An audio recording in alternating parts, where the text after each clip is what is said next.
Hello, welcome to Saturday on Perfect Androgyny. My name is Marlon and I'm a singer and a songwriter from Florida. That's perfect considering this week's topic is music. So I'm going to go through my music tastes chronologically because I think that makes the most sense as opposed to just sort of rambling through a list. The first CD I ever bought was Britney Spears' Oops, I Did It Again. And I used to, read along with the booklet and sing to, especially Lucky. Lucky was my favorite song. And then as I got older, in primary school, I remember I was really, really in love with classical music. I think it was my choir class that sort of really made me interested in it. Somewhere along the line I started playing video games, and I remember really loving the music from Zelda, from Ocarina of Time and Majora's Mask. And I also developed an obsession with Final Fantasy music. Up till then I had not expressed any interest in playing any instruments or music, and there was a time around when I was 11, I was lucky enough that one of my friends was taking a keyboard class. So I went to my friend's keyboard teacher and he sort of gave me some basics, and then my friend gave me some basics, and my grandpa taught me how to read sheet music. And then right around that time there was a massive twist, and this I felt was what really transformed me, was when I started listening to My Chemical Romance. That completely changed everything for me. And that's sort of the first time I ever knew what music was capable of being for someone. Around that time I had just picked up piano, so I started writing music. I was inspired by classical music and anime and video game music. And then later on, when Hurricane Katrina hit, I had no electricity for, I believe, 12 days. We had lots of room temperature water because of the hurricane situation. So my chorus teacher, when I was younger, would always tell us that cold water is bad for singing and that room temperature water is good for singing, which is generally true.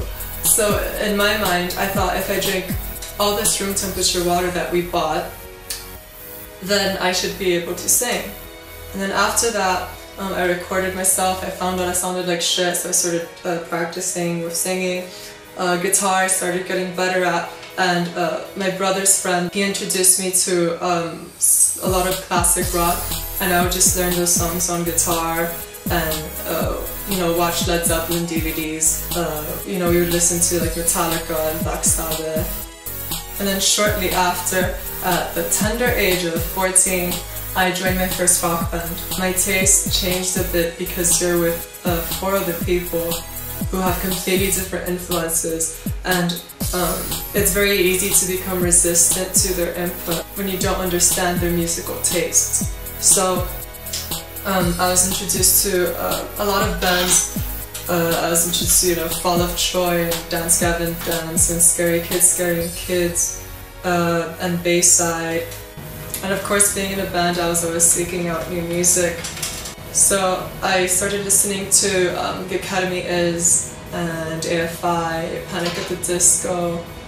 I also really liked The Used. I still love them. Anyway, once the band ended, I had a lot of music that I had written on my own. So I just started releasing all my own music, and that's when I started identifying as a singer and as a songwriter. And then once I started to form myself, I stopped sort of actively seeking out new music because I found that it influenced me a lot, which worked fine in a band where you have so many other influences also coming in from 5 different people. But for myself, I can find music that I like intrusive to my creative process. And that's not to say I don't love new music, I do. I just don't look for it anymore. Being in a band since you're 14, you really get to know your whole town's music scene. And we were an indie band, and at the time the scene was very hardcore, so you know, I would get a lot of you know, faggot or oh, their music's so gay. But I still got to meet a lot of the people that were in the music scene and still are. So those of them I've sort of seen blossom. They're the only music that I think I actively seek out because I want to follow them and support them. So that would include you know, some of my friends like Couch Tigers and Justice Crew, both of which you can find on Facebook. You know, they're really talented and they're some of my closest friends. What else? Musically speaking, I just released my new music video for my new single Aliens of Suburbia, so be sure to check that out. I'm writing new music. The truth is I don't stop writing new music. It's not like I release something and then take a break and then start again. I don't stop. I'm also working on some secret collaborations. Yeah, I'll be recording in the next few months. I'm not going to put any deadlines or anything that might stress me out. So thanks for watching, and thank you to Joe for having me. And I also want to send my love to all the people on this channel. I think they're all doing a fantastic job and, you know, really representing a community that can sometimes feel erased from the world and from society. Also, don't forget to like me on Facebook and follow me on Twitter and Tumblr and Instagram. Peace.